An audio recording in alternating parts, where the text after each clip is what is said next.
The train from Milan slid quietly into Venice, its wheels singing over the bridges that stitched the city to the mainland. Alessandra pressed her forehead against the window, watching the gray morning unfold across the lagoon.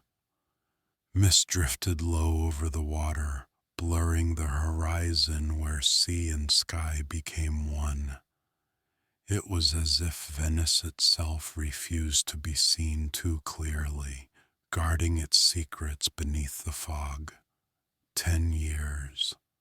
She had promised herself never to come back.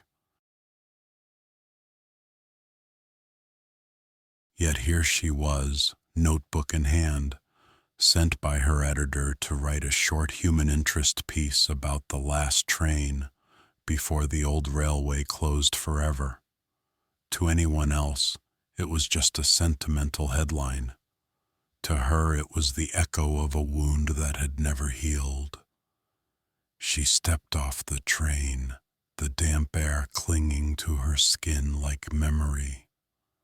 The station smelled of salt and rust, and somewhere a clock ticked too slowly.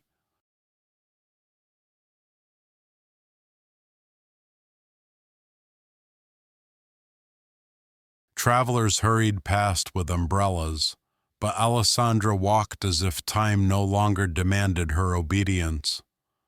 Outside, the canals murmured softly, gondolas rocking like breathing creatures. She passed a familiar bridge, the one Daniel had photographed 100 times, and her heart clenched. At the entrance of the station, a figure caught her eye. A man stood by the ticket counter, half hidden by shadow, his coat dark and collar raised.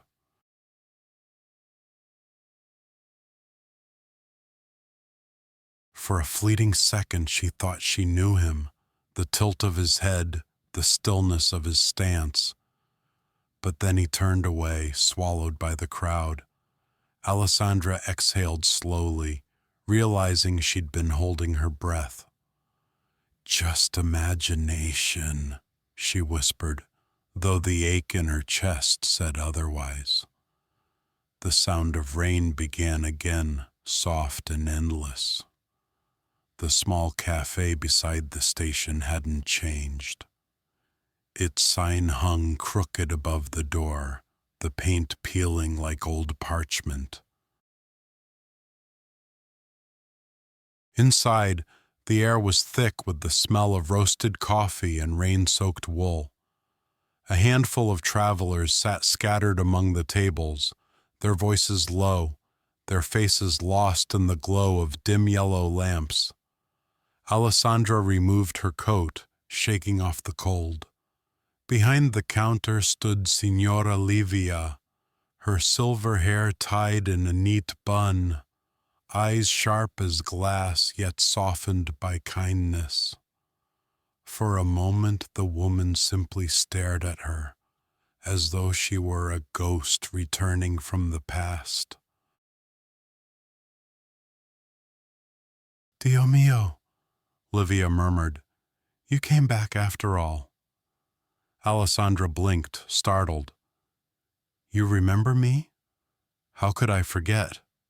The woman poured coffee into a porcelain cup, sliding it across the counter. "You used to sit right there, waiting for him, every evening before the night of the storm." Alessandra's hands trembled slightly as she lifted the cup. "That was a long time ago. Time does strange things in this city," Livia said, wiping the counter. "Some travelers never leave, my dear. They just change trains." The words lingered in the air, soft but heavy. Outside, the sound of another departing train echoed faintly, its rhythm steady and mournful. Alessandra turned toward the window, staring into the rain. But what she saw reflected there wasn't her face. It was his. That night, Venice was drowned in silver fog. The streets shimmered beneath the lamplight, each reflection trembling on the black water like a secret barely kept.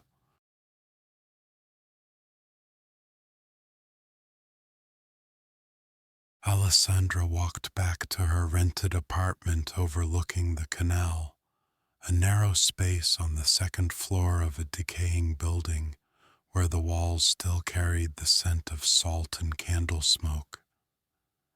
She left the window open, letting the cold air in. The city was quiet except for the distant murmur of water lapping against stone. Somewhere a violin played, faint, ghostly, a melody that could have been born from the heart of the lagoon itself.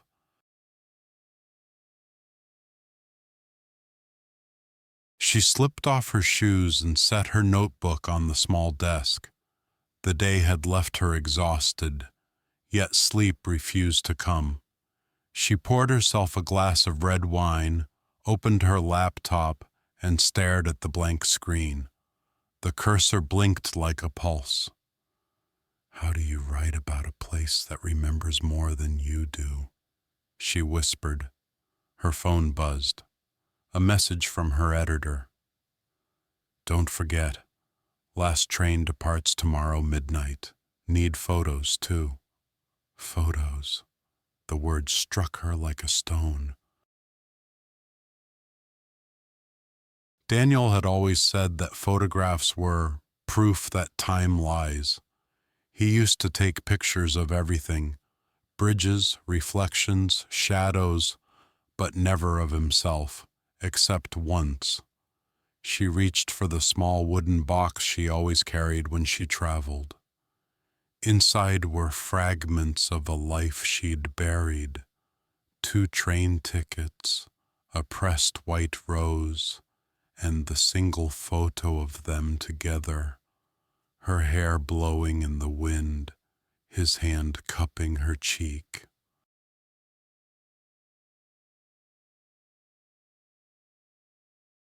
The picture had faded at the edges, as though time itself had been trying to erase them.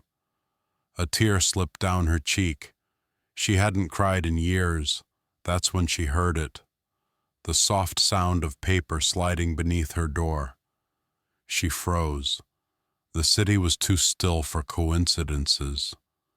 Heart pounding, she crossed the room and knelt to pick it up. An envelope, pale and unmarked. No return address, no name. Her fingers trembled as she tore it open. Inside, a black and white photograph. The same one from her box, but new, clearer, sharper. It hadn't aged at all. She turned it over, on the back written in faded ink. "Meet me at the station, midnight." The handwriting was unmistakable. It was his. Her heart thudded so loudly she could hear it in her ears. The glass of wine slipped from her hand and shattered on the floor. "This can't be real," she whispered. "He's dead." But the photograph said otherwise. She stumbled to the window and looked out at the canal below. The fog was thicker now, moving like a living thing. Somewhere beyond it, the faint sound of a train whistle drifted through the night. Distant, impossible. Alessandra clutched the photo to her chest. Logic screamed at her to ignore it, to burn it, to forget. But reason had never survived long in Venice. The city lived on dreams, and tonight it was calling her back. She looked again at the writing, tracing the letters with her fingertip, as if touching them could make him real again. "Midnight," she said under her breath. Outside, a church bell tolled once, echoing across the empty canals, and from somewhere deep within the fog, a whisper answered, low, almost carried away by the wind. Don't be late. The room seemed to pulse with silence after that. Alessandra stood frozen, her reflection trembling in the window. A woman caught between past and present. Slowly, she exhaled and reached for her coat. Whatever waited for her at the station, she knew it would not be peace.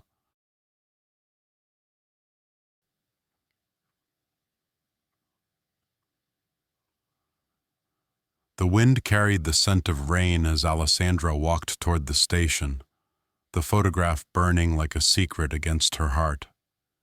Every step through the deserted streets felt like a descent into memory. Venice at night was no longer a city. It was a dream she had once lived inside, now half ruined and half remembered. As she crossed a narrow bridge, the past came rushing back. 10 years earlier, the summer sun had poured gold over the canals.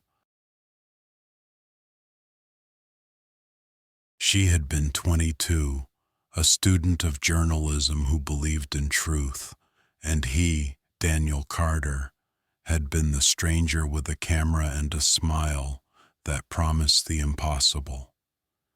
He had come to Venice for a photography project and stayed for her.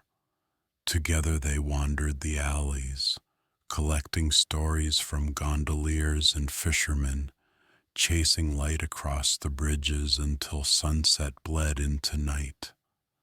She remembered the way he'd say, "Every photo is a goodbye waiting to happen." She never understood then. The memory shifted, the storm, the chaos, the train that was never meant to leave. She could still see the lightning over the lagoon, the screams, the sound of metal twisting, and then the silence that followed. Daniel was gone, and the world became a photograph she couldn't escape. Back in the present, Alessandra stopped beneath the glowing station clock. Midnight was near. The air trembled with anticipation like a held breath. She touched the edge of the photograph once more. Somewhere deep inside she felt it, not just grief, but a pulse of something alive, something waiting. For the first time in years, she whispered his name aloud. Daniel. From far down the platform, faint but certain, a man's voice answered, "I was beginning to think you'd never come back."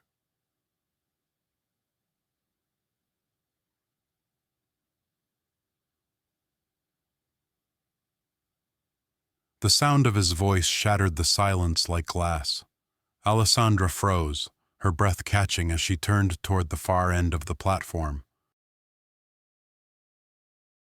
There, beneath the dim yellow glow of the station's last working lamp, stood a man half-veiled by fog. He wore a long coat, its collar turned up against the wind. His face was in shadow, but the way he held himself, the stillness, the quiet certainty, was unmistakable. "Daniel," she whispered, barely believing the name could still exist in her mouth. He stepped forward, and the light caught his face. Older now, lines etched around his eyes, but it was him.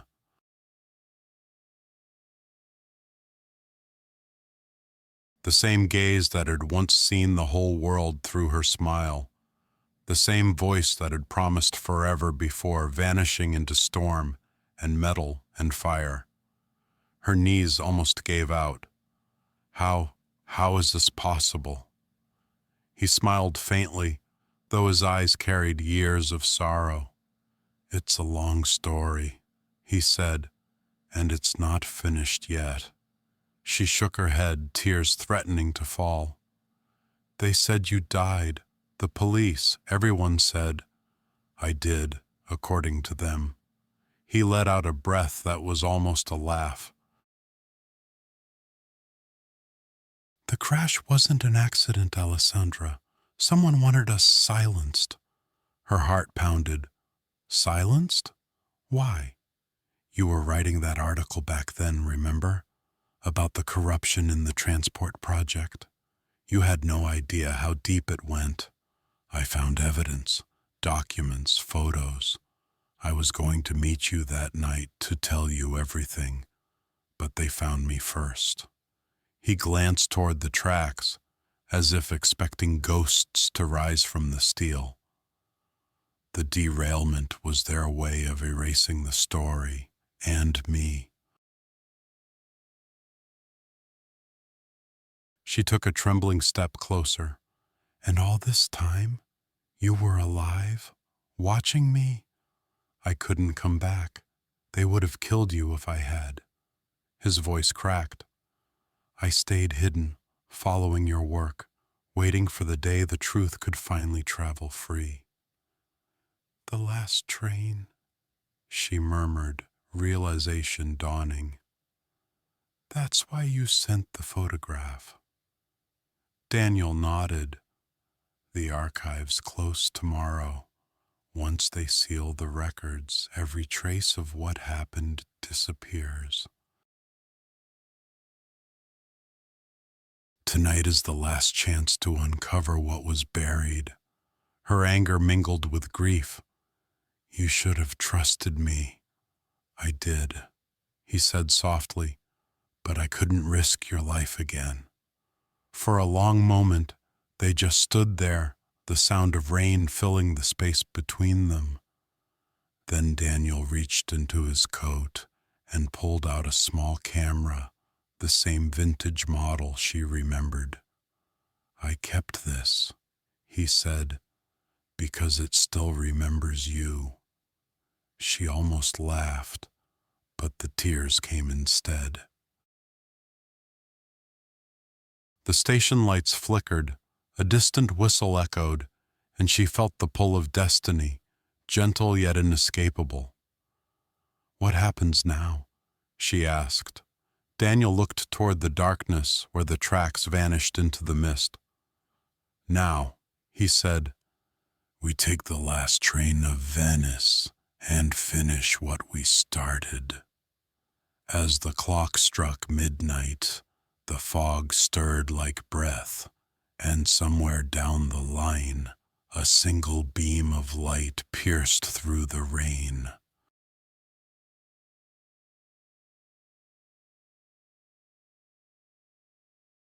Arts.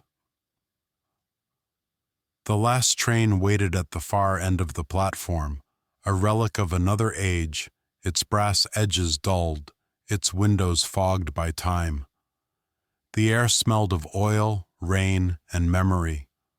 Alessandra followed Daniel through the mist, her footsteps echoing softly. Every sound in the empty station felt magnified, as though Venice itself were holding its breath. He led her toward a locked door beneath the tracks, an old storage room hidden behind rusted rails. Daniel knelt, producing a key so worn it looked ancient. The lock clicked open, and the darkness inside breathed dust and forgotten history. After the crash, Daniel began quietly. I woke up here. The workers pulled me from the wreck, unconscious. A man from the railway took pity on me, hid me before the police arrived. When I came to, I realized why. Alessandra's flashlight beam trembled across the room. Metal cabinets lined the walls, each labeled with faded dates and codes.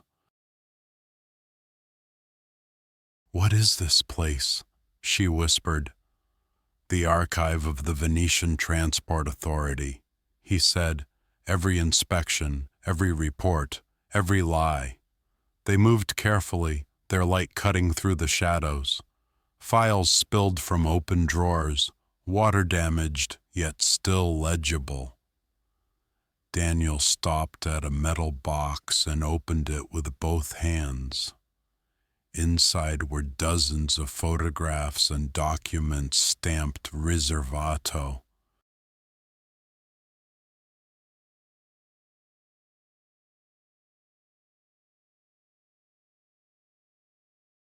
Alessandra's breath caught as she flipped through the papers.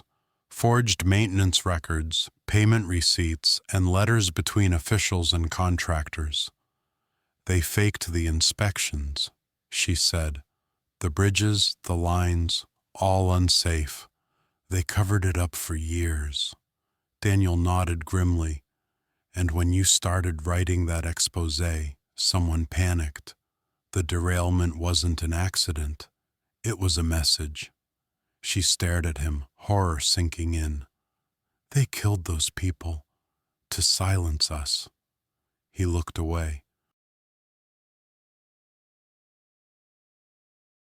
To silence the truth. Alessandra's fingers brushed over a photo showing the wreckage, twisted steel, a broken clock stopped at 11:47 p.m. Beneath it, her own name appeared in a faded headline draft, one that was never published. Venice on the brink, the truth behind the tracks. The air grew heavier, the rain pounding harder against the walls above them. Daniel placed his hand gently on her shoulder. We can still finish it, Alessandra.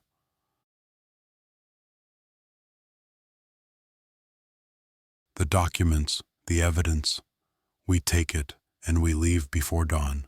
She hesitated. If we do this, they'll come after us again. His gaze met hers, calm and certain. Then we keep running, together this time. Outside, a bell chimed midnight's final echo. The platform lights flickered, signaling the train's departure. Alessandra gathered the files into her bag, her heart steady now. Let's go, she said. Let Venice remember. Daniel smiled faintly, the same smile that once stopped her world. They climbed the steps back to the platform. The fog had thickened, glowing faintly under the lamps. The last train stood waiting, doors open, as if it had been expecting them. Without another word, they stepped aboard.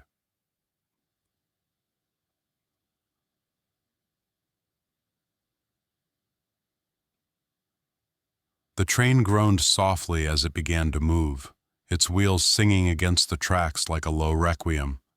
Inside, the car was nearly empty, just a few flickering lamps casting golden halos across the worn red seats.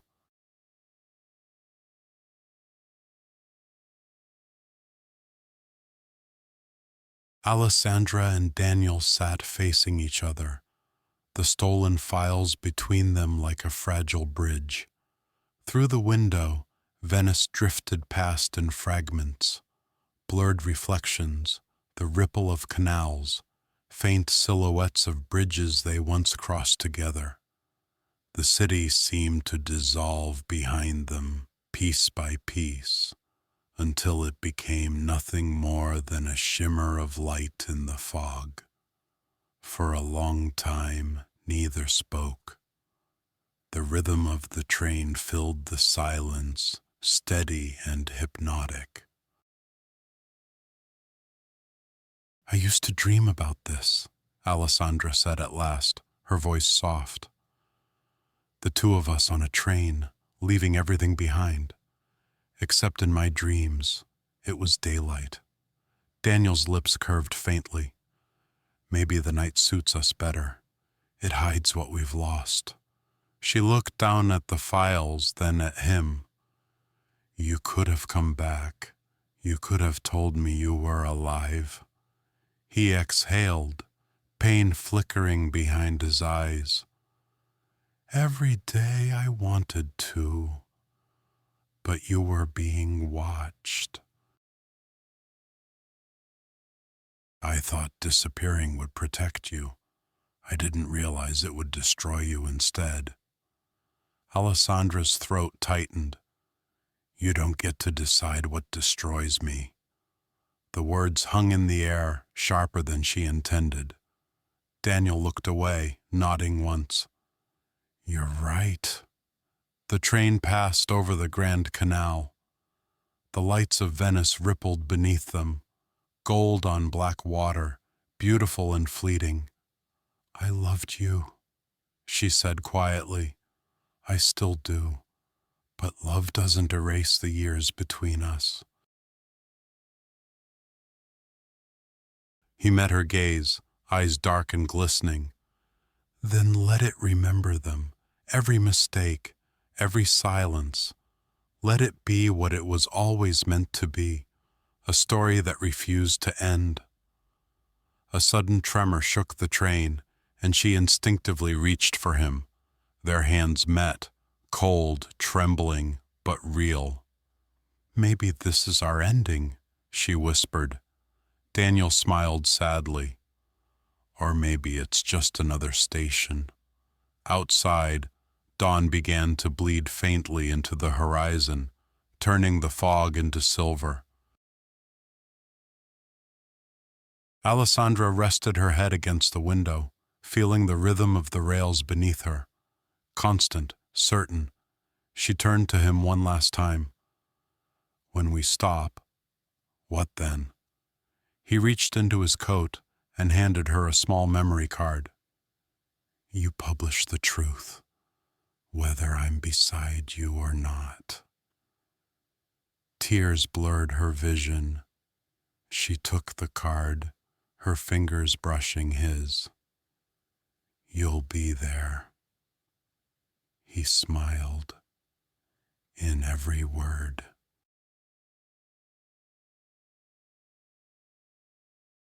As the first light of morning touched the lagoon, the train slowed, gliding toward its unseen destination.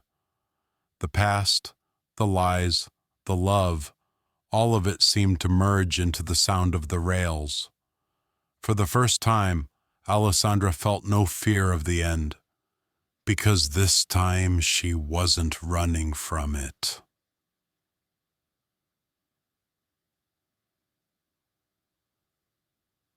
Unmourning descended over Venice like a whispered confession. The storm had passed, leaving the canals calm and mirror bright. From the window of her cafe, Signora Livia watched the sunlight touch the platform of Santa Lucia station, now deserted, its tracks glistening like veins of silver beneath the newborn day. 2 cups of coffee sat cooling on the counter, untouched. She had set them out at dawn without knowing why. Perhaps habit, perhaps hope. The newspaper delivery boy arrived late, breathless and dripping with mist. He handed her the morning edition, folded neatly and still damp from the press. Livia wiped her hands on her apron and glanced at the headline, then froze. Truth unveiled, 10-year cover-up exposed by Venetian journalist.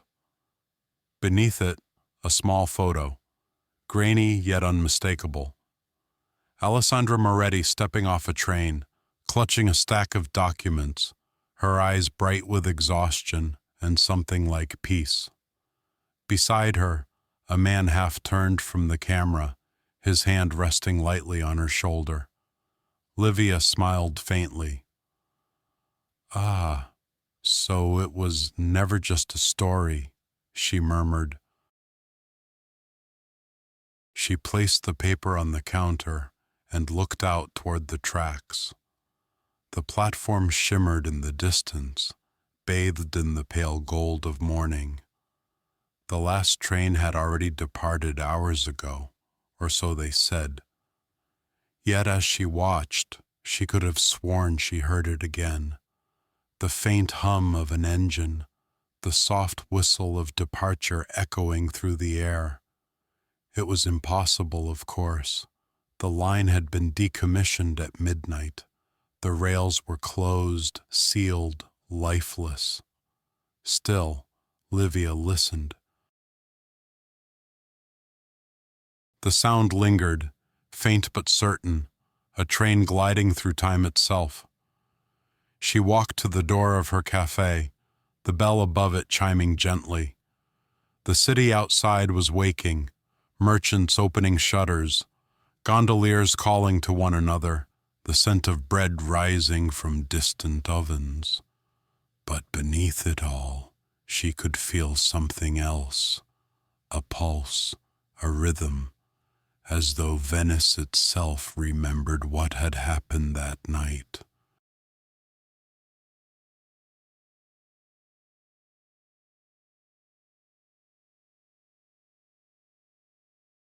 Some travelers never leave, she whispered, echoing her own words from long ago. They just change trains. Her gaze lifted toward the lagoon where sunlight danced over the water. For a brief, shimmering instant, she saw them, Alessandra and Daniel, standing side by side on a distant pier. The image was fragile, translucent, almost made of light. Alessandra's hair moved with the wind. Daniel's camera hung from his shoulder. They turned toward each other, smiling. Then, as a passing cloud dimmed the sun, they were gone. Livia didn't move for a long time. The air smelled of salt and rain. A single seagull cried overhead, tracing a white arc through the sky. She returned to her counter, poured 2 fresh cups of coffee, and placed them by the window once more. "For the ones who left," she said softly, "and for the ones still finding their way home." Outside, the wind stirred, and somewhere, faint and distant, a whistle answered. The last train of Venice had never truly stopped. It had simply found its way back.